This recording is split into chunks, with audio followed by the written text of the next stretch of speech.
Does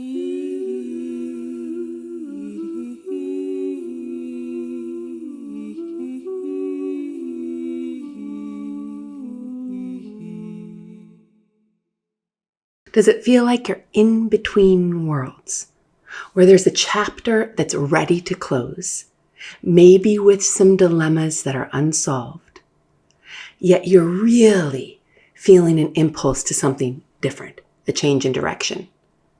That's what we'll be exploring today on Our Waking Dream.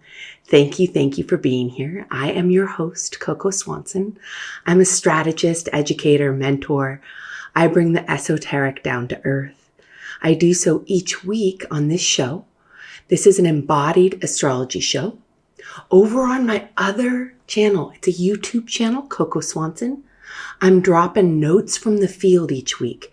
And basically what that is I'm reading a problem that's sent in to me and then creating an experience to help solve the problem, an embodied experience to help bring about more coherence and authorship in our lives. And I'm in the process of creating this year I'm making all sorts of ways for you to reach me and my work to reach you in ways that are less expensive and that are community-based. And so I'll have a free bi-weekly, every other weekly, Sunday hour live solutions lab. Sign up on the newsletter and then you'll get a link to that. Also, I have a new site in the making with a membership lab. It's a leadership studio. We'll be exploring all of the work I do, embodiment, somatics, wisdom traditions, energy medicine, astrology, relational skills in leadership. Anyone with a body, with a mind and a heart is a leader of that. And we have an incredible, a powerful, miraculous system. And it's about leading this body, mind, and heart as we co-create a different world together. Okay, that's enough on what's going on in Coco world. Let's just take another deep breath. I feel like we need a pause in between. We're in between seasons. It's the 15th of March. We're in preparation for a new moon at 28 degrees of Pisces. That's almost the end of the zodiac, within 1 degree of the end of the zodiac wheel. And we've got a new moon, the last degree or second to last degree of Pisces on the 18th of March. And then, boom, the 20th, we shift into spring, into Aries season. Spring equinox is on the 20th. We're in a larger bridge than normal. Every year we have a bridge between last year and this year. In astrology, it's around March 20th, March 21st. It's not January 1st ever. It's the end of Pisces season, marking the beginning of Aries season. That's the astrological new year. What happens between Pisces and Aries? So Pisces is the last sign of the zodiac. It's the return to source. It's the return to divinity. Another way of saying that is it's death. It's also divine inspiration. It's love. It's unconditional love.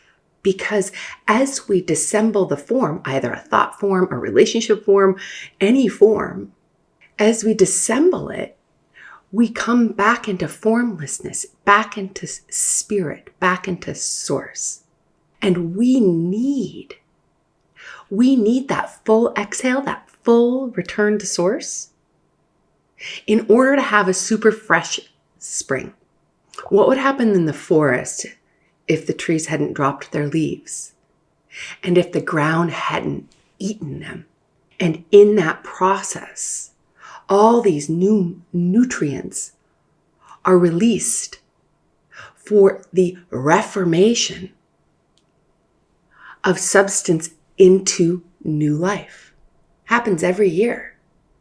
For us, for humans, death, letting go, saying goodbye tends to be a lot more challenging. I've had to practice. It's been 15 years now that I've been practicing celebrating something ending every day, just to practice that muscle, that human muscle of getting used to and embracing and even celebrating death, the return to source. When we're bridging worlds, so why we're bridging worlds more than normal in this season, let me just go there for a second. I was jumping right into the content. Let me get a little bit more about the astrology before I get into the lessons that I'm distilling from it. We have the sun, the moon, Mars, the North Node, and Mercury retrograde, all in Pisces right now. That's a lot going on in Pisces. Simultaneously, we have Saturn, Neptune, and Venus in Aries. And this is on the 15th. On the 20th, we'll have the sun into Aries. And so it's shifting.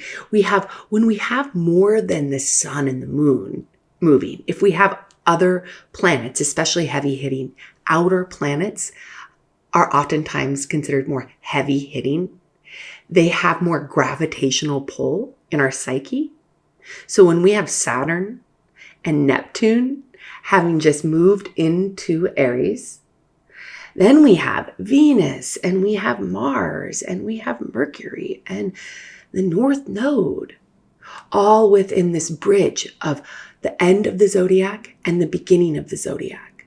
That's what makes this bridge really big and an exceptionally advantageous time to bring awareness and ritual and intention around that which is ending and that which is beginning. So when we're bridging worlds, how do we really learn our Pisces lesson on surrender and letting go before stepping into Aries, the first sign in the zodiac wheel? Totally different. I mean, about as different as you can get. And it makes sense. It's the first burst of life. So Aries is about sovereignty. It's about I am. And it's about this passionate impulse of life. It's undeniable. I have a lot of Aries, and Pisces within me, and they're very, very different within me. And when my Aries comes out, it is so clear. It's clear, directive flow. It's actually one of the things that allows me, I think, to be on camera just flowing, is that there's a flow of impulse. Once I know something, I can trust the flow of my passion. That's Aries. Aries is here. They're a leader because they have this impulse they're following. It's a fiery. Aries is a sign that needs a lot of room for mistakes. As beginners, please, can we have room for error? And Aries has that freshness, that fresh new life.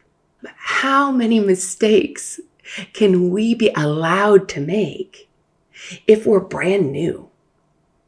So it's a very different set of questions that we ask in Piscean realms than we ask in Aries realms. Step one that I suggest on this show every week is primarily inquiry. So it's to take the pulse. What, who, what ideas, what relationships, what experiences have you been letting go of? This is personally, professionally, and then us. What are we ready to let go of? How are we in society? Like, I'd bring up for me, being in the US right now, we do not care for Our government doesn't care, embody kindness in a way that I would like to bridge forward. So I can, as a participating being in any relationship with myself, with you, with my sweetie, with whoever I'm working with the world, with the US or whatever government, I'm an active participant. So if I see a dilemma or something heavy or a pattern that I just do not want to carry forward, now is the time to bring it up and to release it. We'll talk about the releasing in steps 2 and 3. But step 1, what have you been going through the process of releasing, of mourning, of being aware of that is an outdated system? That's something that could benefit from the return to source. And how has your passion changed? What are you passionate about? If you were not carrying the heaviness of the past forward, what would you do? If you could let go of your resentment, your worry, what would you be inspired to create?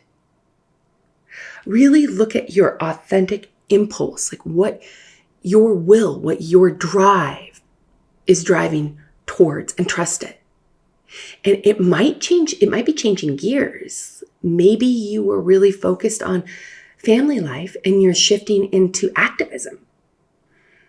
Maybe you were really focused on career and you're shifting more into a self-focused and self-care. It's what's authentic to you. And that's the Aries. It's the Aries impulse right now. Step number 2, I suggest, is around honoring that which you're ready to release back to source, or that which you're not ready but is releasing back to source. How do you honor it? Well, it's through time and intention. When I'm saying goodbye to someone, something, a time period, a place, the more I bring it up in the forefront, the more that I allow for myself to think and then feel about, the more I can intentionally release. So who are you letting go of? What at a personal level? What at a professional or community level?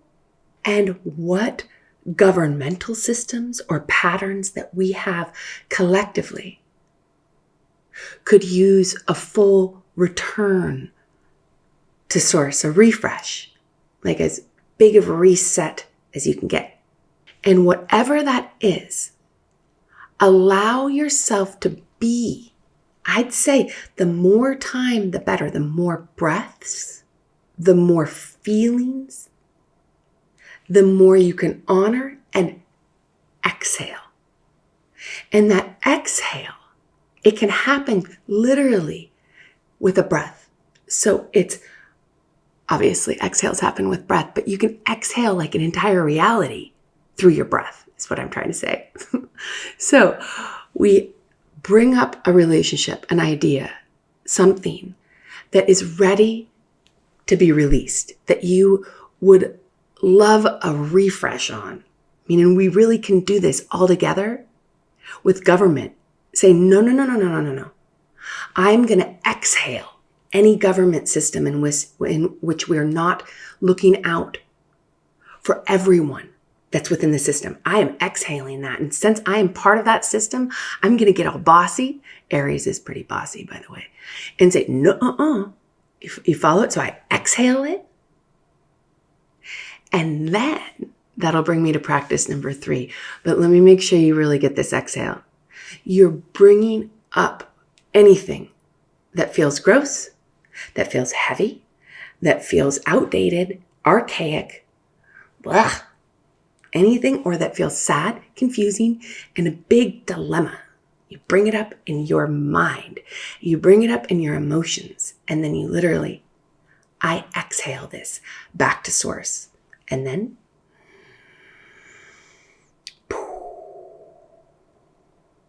what kind of exhale does it want to return back to source? Does it want a gentle breath? Does it want a tear-felt breath? Does it want a blah, blah, blah, blah? What does that which is ready to die, to be released, how can you honor it with your exhalation? And to tip over into practice number 3, which is the other side of the bridge. Inhaling, simple, I am. And then big beaming energy coming from you as if you're the sun. What if what we focus on grows? What if I'm embodying something, and as I embody it, it actually creates it in my future? I just love embodiment. I love the fact that if I am beaming an emotion from me, it's affecting my future. It's a vibrational universe. Time and space are variables. I get so excited about this. If I am beaming and magnetizing and emanating, breathing an emotion of, say, peace, then I am an instrument of peace in my home life, in my career, and in the world. As we bridge from Pisces season into Aries, what resentments can you let go of? Who else, including you, can you forgive? And so we can breathe and beam, radiate and breathe. I am. And then you choose. We choose from the inside out rather than the outside in, knowing that if I choose to be and beam peace and be and beam joy, whatever it is I want to cultivate in this world, in my work, in the government, in the world, I can be and be big. And it creates that which I am. Because I am always creating that which I am. We are always creating that which we are. And fundamentally, that which we are at an emotional level because of the power of the heart. Our heart has an enormous amount of energy. And when we bring emotions such as peace or joy or love or contentment, it gets stronger and more cohesive. And then we attract other peaceful, joyful, contented experiences and people. And we start to create the neural pathways for that. And that's what I invite us to do as we step into this new season. Welcome. I love this. I'm doing the dance for all of you on podcast. I've been doing a few dances because this bridge has been a long one and it's been a big, intense one. Happy early equinox. Happy new moon. Happy bridge between Piscean and Aries realms. Thank you, thank you, thank you for being part of this ride with me. I'll see you over on the Solutions Lab in an hour. I'll be there noon every other Sunday. The link is in my newsletter on how to get into that, the invite. So I'll see you there. If not there, I'll see you next week. Thank you, thank you.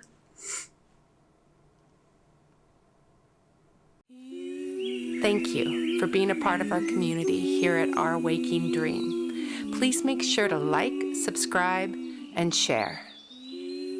Fill my cup and let it overflow. Let it overflow with love.